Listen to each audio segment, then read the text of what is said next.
Big breaking TV.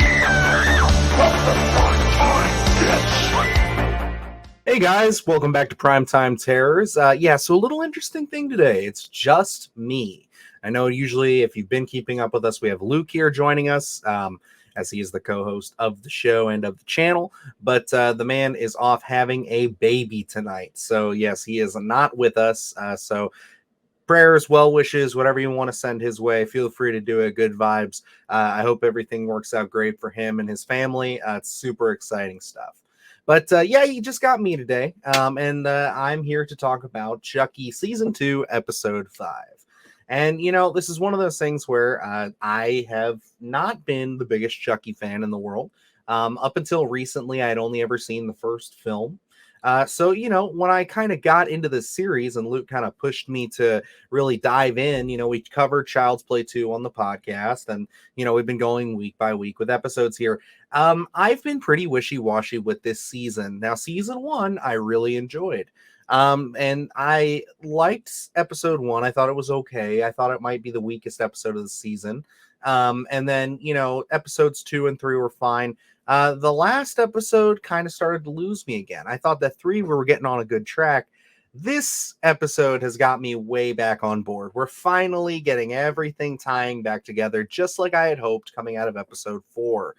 We had a lot of great stuff happening this episode with the reveal of Andy at the end being locked up in the cabin, which I'm really curious to see what's going on with all of that.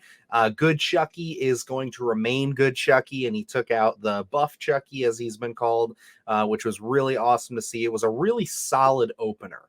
And I actually really enjoyed where the Tiffany and Jennifer Tilly stuff ended up. I like that they're kind of abandoning that house now. They kind of got through that arc. They showed Glenda, their original bodies, and we're going to see where that's going to take it. So I'm very interested to see what's going on. It really seems like these last few episodes are going to be exactly what I was hoping for when we left episode 4, where I'm like, they really need to ramp things up. Overall, I enjoyed everything that we saw in this. I thought it was a good deal of fun. I really think the highlight for me, though, was that opening. I really, really enjoyed watching, Good Chucky go up against Buff Chucky and how they kind of went out with each other and fought. I even like the resolution with Good Chucky. I kind of like how that's all playing out. I think that, that adds a different kind of dynamic to the series. I'm worried for the rug to be pulled out from under us at any moment, though, and then he switches. There's a little voice in the back of my head that says that's going to happen, but who knows? I mean, we could get through this entire series and everything be perfectly normal, cool, and he's just a part of the gang. Do I think he'll make it out of the season? Probably not. But, if he did, that'd be really cool to see. Again, I think it just adds an interesting dynamic. And that's what I got to say about this entire show, is that it's all very interesting. They do, tend to go off a little bit to, a little bit more inside baseball than I think I would like as more of a casual Chucky fan, with like episodes like the last episode we got, episode 4.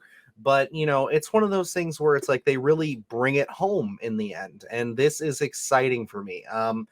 I can't really say enough good things about this. This is probably my favorite episode of the season so far. I know I probably said that about episode 3, but I mean, I might say that again as we go along, as long as they stay at this, level of excitement.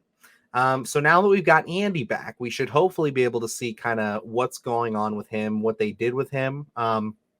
It's nice to see. I knew he probably would survive the truck crash at the beginning. But I'm really curious to see what they're doing with all these body parts of the Chuckies. Like, it's all very interesting stuff. And now we have the therapist, who is also in line with Charles Lee Ray. So I'm excited to see kind of where their relationship lies from there. We didn't see any resolution with Nika this episode, which, I mean, obviously there's only so many characters we can focus on per episode.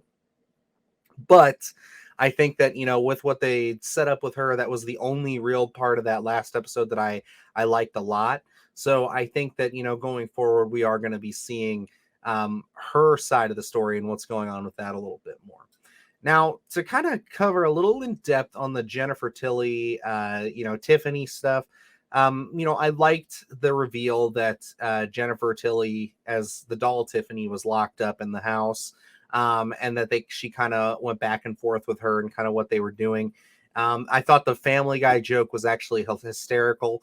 That's just kind of one of those, good just to throw on when you're having like a sick day kind of shows or something like that. It's something I grew up watching a lot of. So the fact that they referenced her, and I do enjoy that about this show, is that it's a lot of references to pop culture, and they always hit. I don't think any of them are really too overbearing as some would fear. But I thought that was really cute. But I enjoyed how they handled that. It was unfortunate that they had to kill her sister, but I knew that was coming.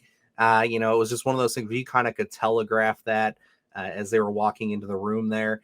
But yeah, I'm curious to see where that goes now, which is great because that's been one of the weaker parts of the show for me. I know that Luke gets a little bit more out of it because obviously he is in deep with the Chucky lore. But for me, that has really been a part where it's just been tough for me to get on board. But I gotta say, it's like now that there's none of that facade anymore. Tiffany is just being Tiffany in Jennifer Tilly's body. It's exciting. It's cool. Again, this was a stellar episode for me. I'm sorry that Luke couldn't be here. He had obviously bigger things going on at the moment, but I'm sure he's going to check this out and probably give his thoughts maybe next week, maybe even on the Sunday Scaries. But yeah, I think he's going to enjoy this episode. I enjoyed this quite a bit. It gets me, again, really excited for next week. So hopefully we don't take any more detours like we did the week prior. But, it's one of those things where I'm just like, yes, we're back on track. I'm excited for this, and I am looking forward to Chucky episode 6. So that's going to probably wrap it up for me, guys. That's pretty much everything I can say about it. Let me know your thoughts down below, what you thought about Chucky episode 5. If there's anything that you guys disliked, feel free to let me know. If you guys just want to gush about the episode, feel free as well. I'm always trolling the comments to see what's going on. But other than that, you can keep up with us on all of our social media at Instagram, TikTok, and Twitter at SplatterCastPod. As well as if you haven't done it yet, if this is your first time stumbling across the channel, hit that subscribe button if you think we deserve it.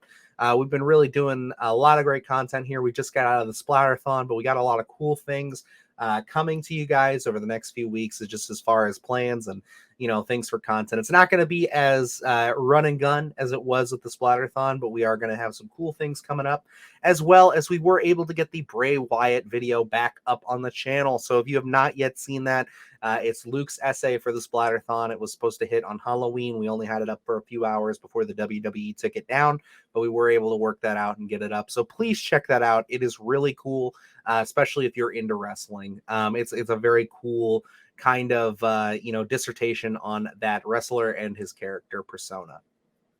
But all right, guys, that's going to do it for me here. So until next time, I'm Dylan Newell, and remember, stay scared.